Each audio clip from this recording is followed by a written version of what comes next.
everyone, this is Stephen Balch, your instructor for Legal Environment of Business at Ozarka College. Today what I'm going to do is give you a little bit of feedback on the chapters 8 through 10 activities that I finished grading this morning. And then I'm going to tell you what we've got coming up due early next week for our next set of chapter activities for chapters 11 through 13. Alright? So the first thing is, like I said, I did finish grading the chapters 8 through 10 activities this morning. Go ahead and look at your grades for those activities as soon as you can and read the corresponding grading comments and let me know if you have any questions at all. Most of you did well on the chapters 8 through 10 activities, and like I always tell you, I really appreciate the time and effort that you're putting in, so keep up the good work on that. The discussion that we had for chapters 8 through 10 that dealt with how silence sometimes is considered fraud in a transaction. We talked about some examples of when silence would be considered fraud in a transaction, and some cases where it would not be considered fraud. Even though it may be unethical, it wouldn't be illegal in certain cases. And a lot of that distinction between when silence is considered fraud and when it is not, a lot of times depends on the relationship between the parties. If there is some expected degree of reliance on the other's honesty and openness in a particular transaction. Okay? And of course, I explained all that in the discussion, so hopefully you've read through my replies. And I really enjoyed reading everyone's comments on the discussion. Most of you provided some really good examples of when fraud would be considered fraud and when it wouldn't be.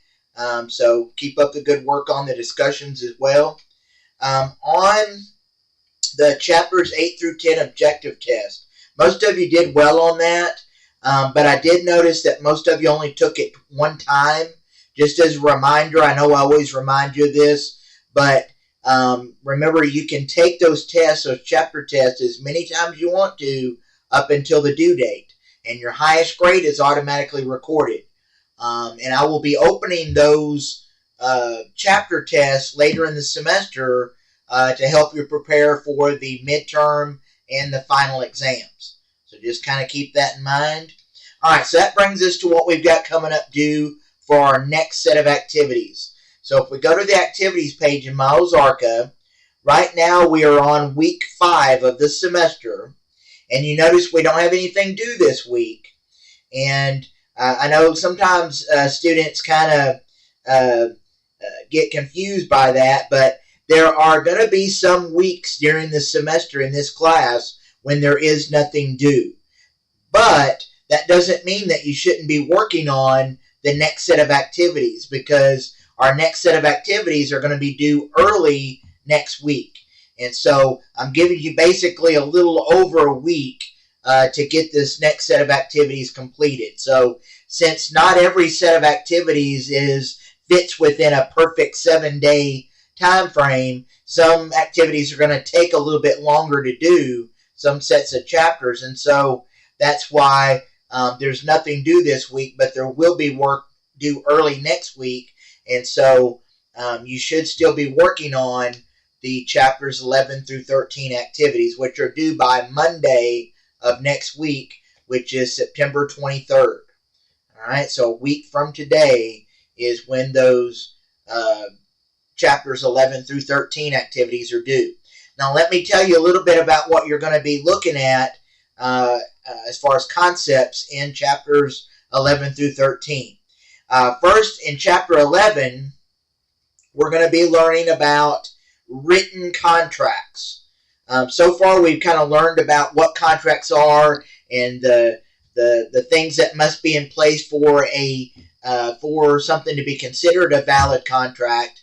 And now in chapter 11, we're going to be looking at a specific type of contract called a written contract, and some of the concepts that go along with written contracts, like the statute of frauds and the parole evidence rule. All right. There's some specific legal concepts that that you'll learn about as they pertain to written contracts in Chapter 11.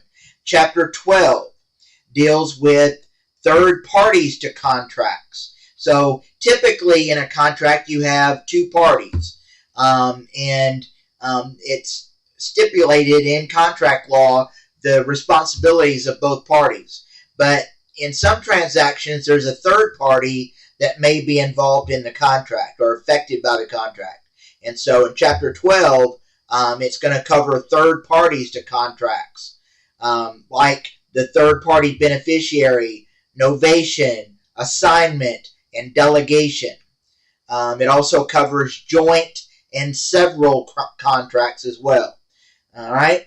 And then in Chapter 13, we're going to learn about termination of contracts, various ways that contracts can be terminated. Of course, the most common one is satisfactory performance. Once both parties have done what they say they're going to do in the contract, then the contract ends. It basically has been satisfied through performance. But there are other ways that a contract can be terminated as well. And you'll look at things like substantial performance, discharge of a contract by law, and then finally at the end of the chapter, you'll learn about some of the remedies for breach of contract. So if one or both parties breaches the contract, there are remedies for the injured party, or the party that may be comparatively more injured by the breach of contract. Okay? All right, so that's chapters 11 through 13. And so be working on those. Again, don't wait until this weekend or Monday of next week, because you'll probably run out of time. So go ahead and get started on that this week, and that way you can get that submitted and even have your weekend free if you want to, if you get that submitted by this week. Okay? So be working on that. Let me know if you have any questions. And that's all I have for you for today. So enjoy the rest of your week and your weekend, and I will talk to you again sometime next week. Thank you.